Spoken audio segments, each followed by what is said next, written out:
Let's talk Bryant Vincent. Let's talk Lou Monroe. Yes, we're talking about the Sun Belt today. Talking about the Louisiana Monroe Warhawks. They lose their coach, but guess what? Look, Terry Bowden, it's not that great, right? But what coach at Lou Monroe has been great?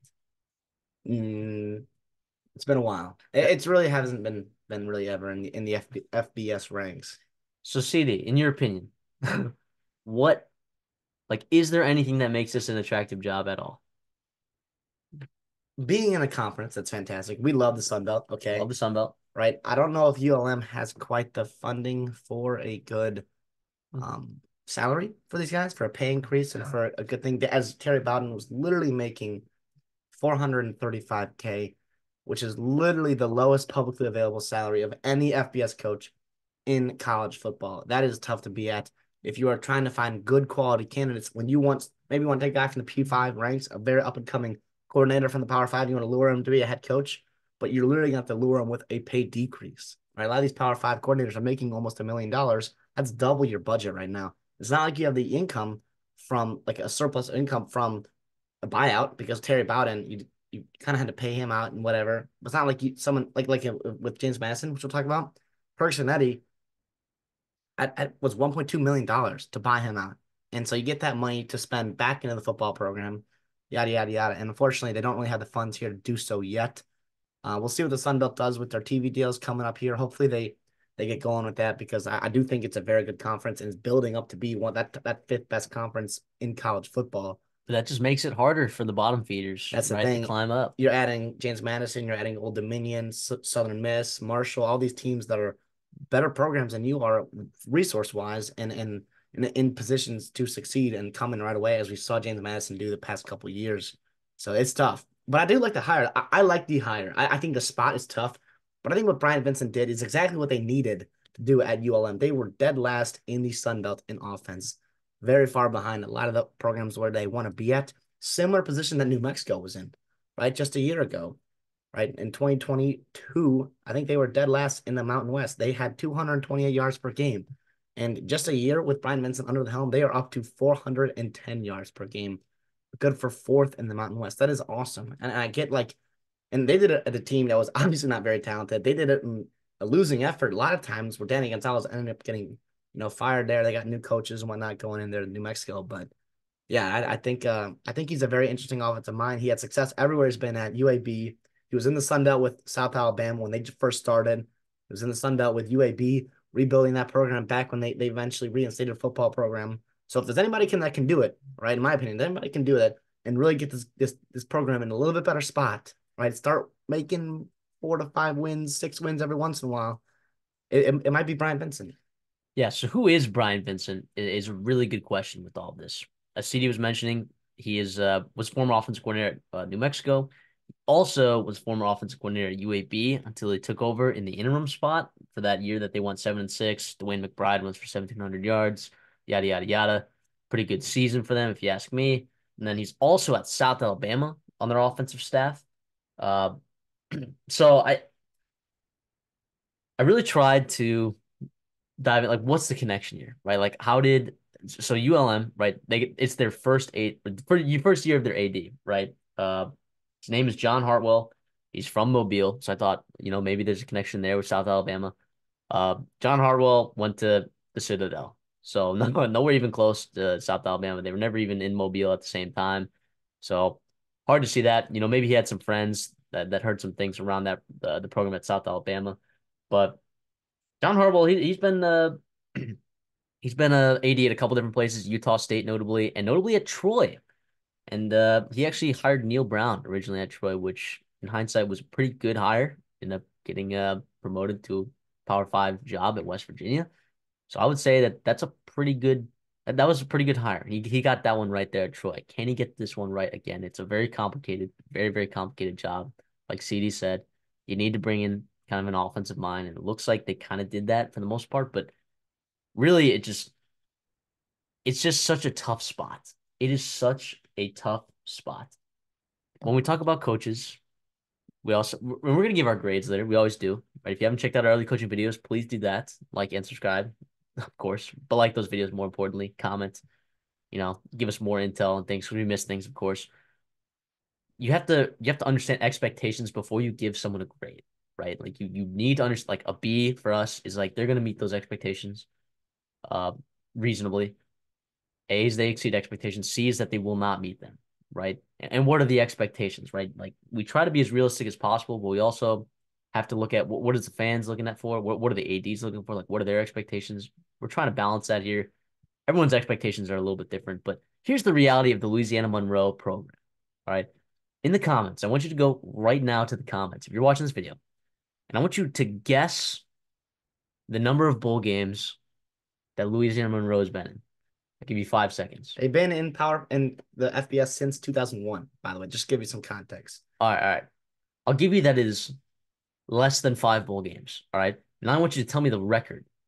All right. Now there's a lot of different combinations you're looking at. I want you to give me the record. What's the record? All right.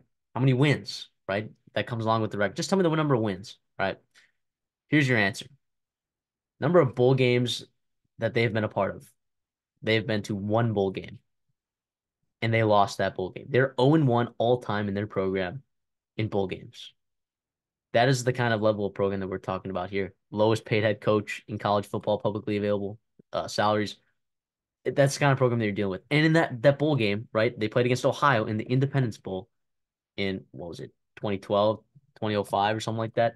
2012, I believe.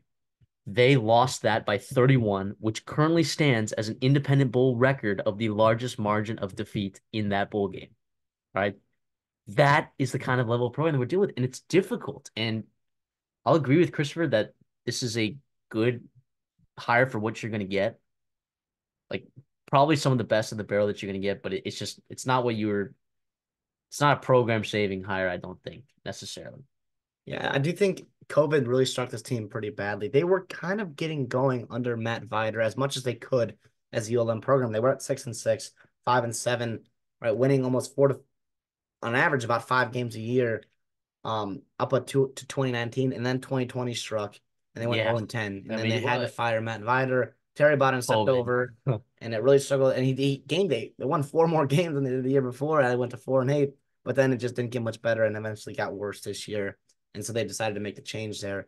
It's tough though. It's really, you mentioned the expectation is it's not an easy place to win at for sure. It probably one of the hardest jobs in college football, and that's where you got to Yeah, go and get a guy from a group of 5 coordinator spot where you can't even lure a power 5 guy. It's very, very tough. It is very, very tough out there for ULM. They do have good talent in the state though, but you have a lot of hands coming in there, and it's a lot of mouths to feed as well. So it's tough, obviously. But in the portal era, maybe you got a chance to get some kids that come home if homesick, but you also have ULL there, right? Louisiana, University of Louisiana, and then obviously Arkansas State's not too far away, and then obviously all the Texas and Mississippi schools as well.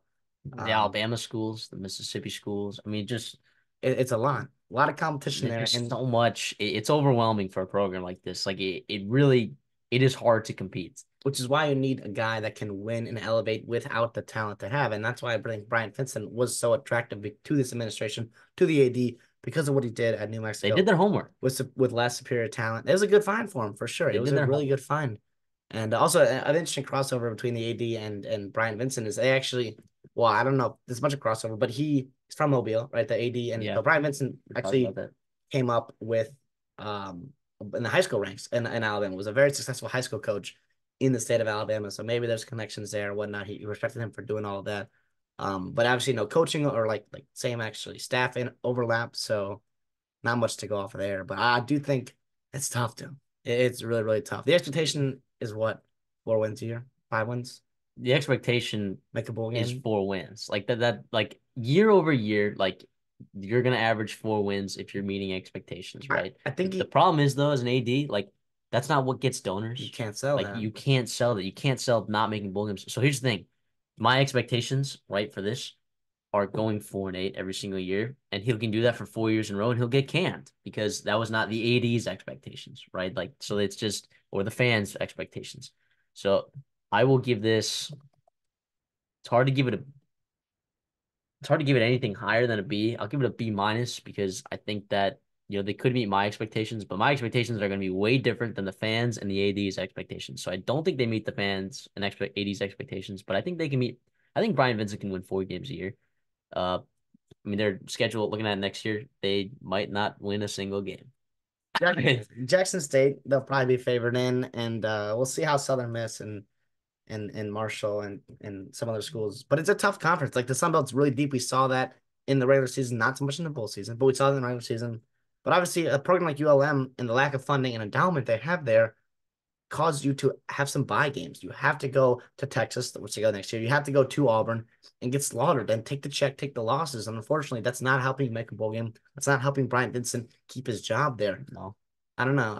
I'm gonna go, but here's the deal. If it's 4-8, if to me, I think the expectation is 5 wins. That's a realistic one. Every once in a while, you make a bowl game, okay? And if you improve the APR, I mean, they've had one bowl game in the last 30 years. but I think if Brian Vincent wants to keep his job and get contract extension, like in 4 years, he has 4 years to make a bowl game. That's what I'm saying, and that's a very like lofty expectation. Very That's large fans and ED expectations. That's not. That's not.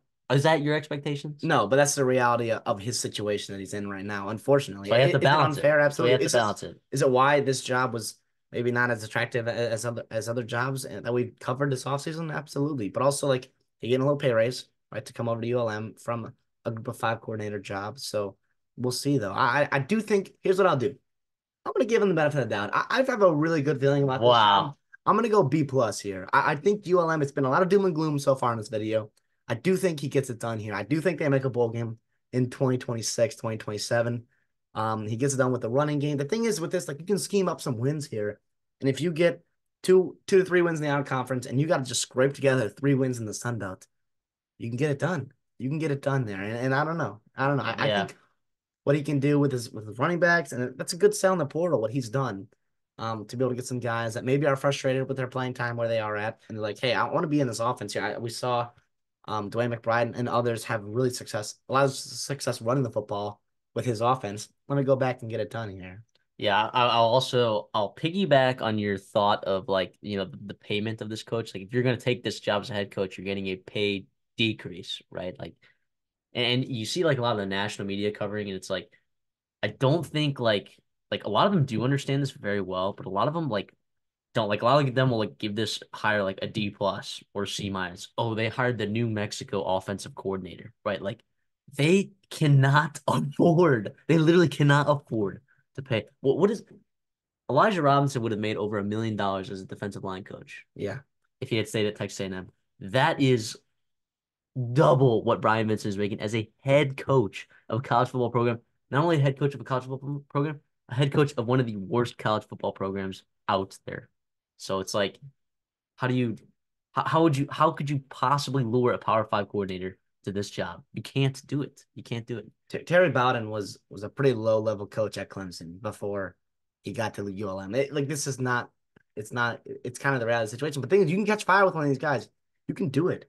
You can absolutely do it here. And I think I don't know. Like setting the world on fire at ULM. He's probably going 6-6, 7-6, or 7-5 with a bowl game. But yeah, it's just unfortunate throughout the situation. But who knows? Who knows? With a lot of shakeup going on in college football, a lot of things can happen. Sometimes with revenue sharing, maybe you start helping you out here with equal sharing throughout the conference. That could help you out in the future. As of right now, as it stands, you mentioned it, like that's the reality of the situation at ULM.